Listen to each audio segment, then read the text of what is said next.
Şimdi malumunuz olduğu üzere geçtiğimiz Temmuz ayında bir menfur olay gerçekleşti. Bu menfur olayda da kendinin deli olduğunu iddia eden bir şahıs Hüdapar İl Başkanlığı binasına girerek Sacit Pişkin kardeşimizi şehit etti. Salih Demir başkanımızı da yaraladı. Bununla alakalı 14. Ağır Ceza Mahkemesi'nde dava açılmıştı. Bu dava sürecinde duruşmamız bugün yapıldı. Yapılan duruşmada şahsın savunmaları alındı. Aynı şekilde müşteki olan Salih Demir başkanımız ile şehit Sacit Pişkin kardeşimizin de eşleri müşteki olarak beyanlarda bulundular. Bu süreçte yaşanan hadiseye ilişkin tanık beyanları da verildi. Daha öncesinde bir kısım tanık beyanları da alınmıştı. Sadece bir şahsın beyanı kaldı. Onunla alakalı zorla getirme kararı çıkarıldı. O şahsın beyanı sonrasında muhtemelen iddianame hazırlanıp, daha doğrusu mütalaa hazırlanıp artık sonuca doğru ulaşacak dosya. Bu aşamada şunu söyleyebiliriz. Şahıs hala ifadelerinde olayı hatırlamadığını, daha doğrusu önce verdiği ve yaptığını söylediği, iddia ettiği olayların şu an hiçbir şekilde kendisi tarafından söylenmediğini iddia ediyor ve bu şekilde savunmada bulunuyor.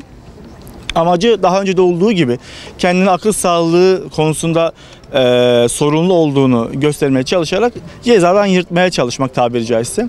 Tabii ki şunu görmek gerekiyor. Şahsın soruşturma aşamasında yapılan araştırması, yani akıl sağlığına dair yapılan alınan sağlık raporunda, alınan kurul raporunda herhangi şekilde akıl sağlığının olmadığına dair tespitler de barındırıyor rapor. Buna rağmen şahıs bu duruşmada biraz daha absürt ifadelerde bulunarak kendini tekrardan sevk ettirmeye çalıştı. Tabii ki buna istinaden başkanlık da heyet de çelişki olmasın, en azından net olarak sonuca ulaşalım diye tekrardan şahsı gözetim altına almak üzere, 3 haftalık gözetim altına almak üzere sevk etti kurula. Şahıs bir süre gözlem altına tutulacak. Bu gözlem sonucunda şahsın gerçekten de akıl sağlığının olup olmadığı konusunda raporlar net olarak gelirse sonraki süreçte de muhtemelen 1-2 celse sonrasında da artık mahkeme karara bağlanır diye düşünüyoruz. Önümüzdeki mahkeme tarihi 7 Mart. 7 Mart günü olacak. 2024 tarihinde. Daha iddianame zaten 81'e 1 dediğimiz adam öldürme, kasten adam öldürme üzerine açıldı. Yine yaralama, Salih Demir'e yönelik yaralama eylemi üzerine açıldı. Fakat bizim beyanlarımız ve taleplerimiz şu yönde. Şahsın daha önceki özellikle Hüdapar'a olan saldırılar 14 Mayıs 28 Mayıs sürecinde Hüdapar'ın hedef gösterilmesi, başka partiler tarafından, malum partiler tarafından hedef gösterilmesi, şahsın da işte bunlar yüzünden biz seçimi kaybettik şeklindeki mahalledeki beyanlar da gözetildiğinde şahsın bu işi tasarlayarak işlediğine dair bizim kanaatimiz oluştuğundan bununla ilgili biz talepte bulunduk mahkeme heyetine. Hem kasten öldürme teşebbüs olsun Salih Demir'e karşı hem de Sacit Pişkin'e karşı da tasarlayarak adam öldürme şeklinde bir iddianame süreciyle mütalaya çevrilmesini istedik. Bu sürecin buna göre de cezalandırılmasını istedik. Bu şekilde süreç. Bugün şehit Sacit Pişkin'in ve yaralanan Hüdapar İl Başkanı Salih Demir'in ilk duruşmasına katılım sağladık. Nitekim Türkiye'de biz sürekli bunu söyledik. İşte ayrıştırıcı değil, dil değil, birleştirici bir dil kullanılsın dedik. Sorumlu bir dilin kullanılması için tüm siyasilere çağrıda bulunduk. Seçime, savaşa değil, seçime giriyoruz dedik.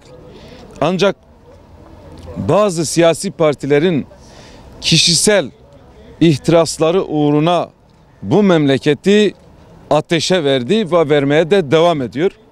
Bundan 5 ay önce Adana İl Başkanlığımıza bir saldırı oldu ve Adana İl Başkanlığımızda şehit Sacit Pişkin namazdayken vuruldu, şehit oldu. Aynı şekilde Adana İl Başkanlığımız da yaralanmıştı. Nitekim bu saldırıların zihniyetinin arkasında onları motive eden zihniyet sürekli partimizi hedef gösterenlerdir. Sadece hedef göstermekle kalmadılar. Seçim sürecinde asılsız ithamlarda bulundular ve dediler ki biz Hüdapar'ın kökünü kazıyacağız diye tehditte de bulundular. Ancak şunu da belirteyim, Hüdapar'ın kökü tevhide dayanır, dalları da adalettir ve cihat şuuruna dayanır. Kökleri çürümüş ve Batı'nın sözcülüğünü yapanlara da asla boyun eğmeyecektir ve Hüdapar olarak tüm kardeşlerimizle birlikte bugünden sonra da artık hızımızı 100 kat artırarak her mahalleye, her sokağa, her insanımızın gönlüne de dokunmaya da devam edeceğiz. Bunun da böyle bilinmesi lazım. Ancak bugün gittiğimiz ilk duruşmada tüm siyasi cinayetlerde olduğu gibi yine de katil olan şahıs meczup ayağına yatıyor. Maalesef bu Düney'inde İstanbul Fatih Camisi'nin imamına ve bir hafıza da saldırı oldu. Büyük ihtimalle o da meczup çıkacaktır. Bugün değerlerimize saldıran ve sürekli hedef gösterenler aslında bu saldırıların failleridirler ve halen bu dili de terk etmemişler. Bu kutuplaştırıcı dili, ayrıştırıcı dili kullanmaya da devam ediyorlar. Çünkü bunlar kin ve nefreti bayraklaştırmışlar ve bunun üzerine de memleketimize zarar vermeye devam ediyorlar. Tekrardan vefat eden kardeşimize Allah'tan rahmet diliyorum. İl Başkanımız Salih Demir'e de geçmiş olsun diliyorum ve biz bu davanın takipçisi olacağız ve olmaya da devam edeceğiz inşallah.